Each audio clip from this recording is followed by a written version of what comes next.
With the growing sense of disconnection and social isolation happening in cities and towns across Canada, and the decrease in civic involvement in communities, we believe that deepening community is the answer.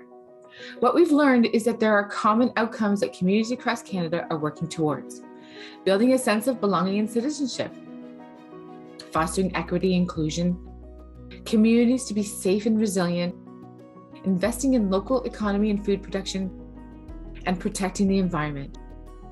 Using an asset-based community development approach with collective impact, we support local change makers to build the knowledge and skills to develop neighborhood strategies. These are digital stories of cities and towns who are investing in their neighborhoods and reweaving the social fabric to make communities essential.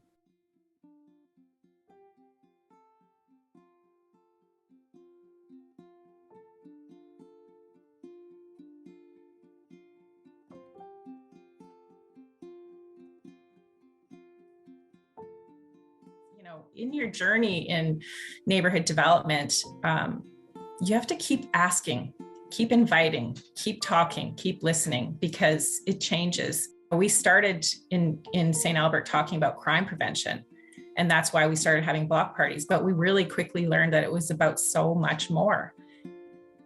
I became aware of a meeting that Angie Diedrich, our community development coordinator for the city, had planned. It was a chance for people who are doing neighborhood stuff to come together. But we were asking the question, how do we move into being not just having socializing, but how do we become caring communities? And we began to see block parties as an avenue for doing that. There's been all sorts of initiatives that have kind of branched off of that. So, I mean, we started out with like barbecues and doing soup nights, and then the block parties, and one idea after another of just how we can encourage people to maybe connect. We've got to the point now where my kids essentially run our block party because they know what needs to be done, how it needs to be organized.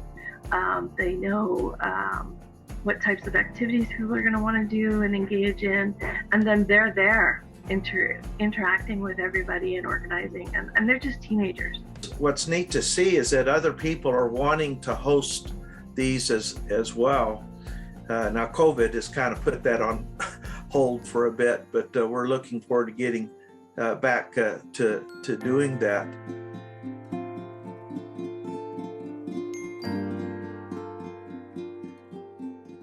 Block parties are gold. It's like the start of your neighborhood connection, or it's the thing that helps you stay connected. And sometimes I get frustrated because it's easy to think that, oh, St. Albert just does block parties. But truthfully, I'm not actually a party planner at all. What I love is to help people have the tools so they can successfully plan the parties. So as a city, our role is to make it easy, to endorse the idea that they should know their neighbors and give them some tools to do it. And, you know, that's where all those neat connections happen. 2009, my husband, my kids, and I just came to Canada from Mexico. We are a family from Monterrey, Nuevo León, Mexico. And we were living for a year in Calgary, but then the things were a little complicated, so we were laid off. But we had a friend in St. Albert, it's close to Edmonton. Okay. So we came here 2010, and I met Angie, and we became friends.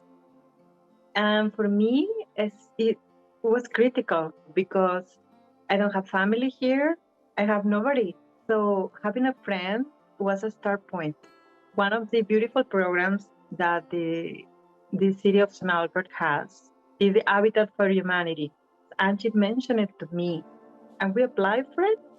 And 3 months, we got our home. And I'll be forever thankful because I love my home. I love my neighborhood.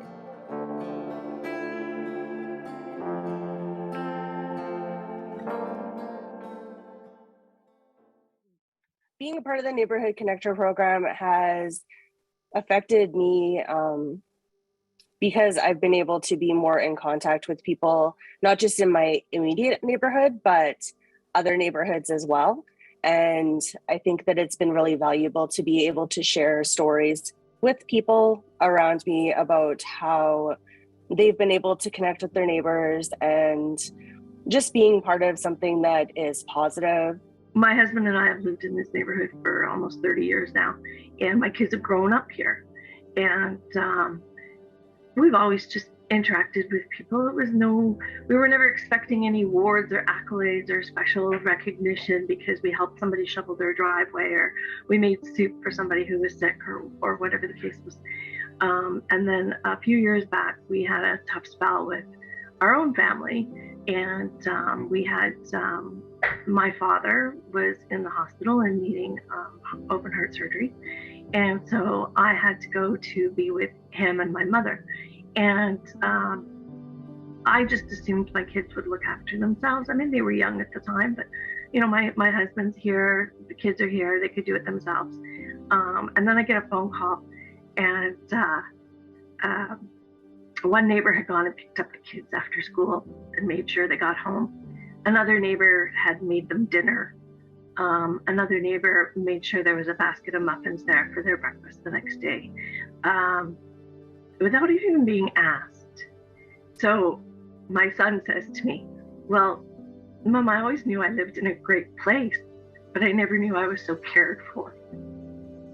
And so that, I think, is the epitome of caring neighborhood.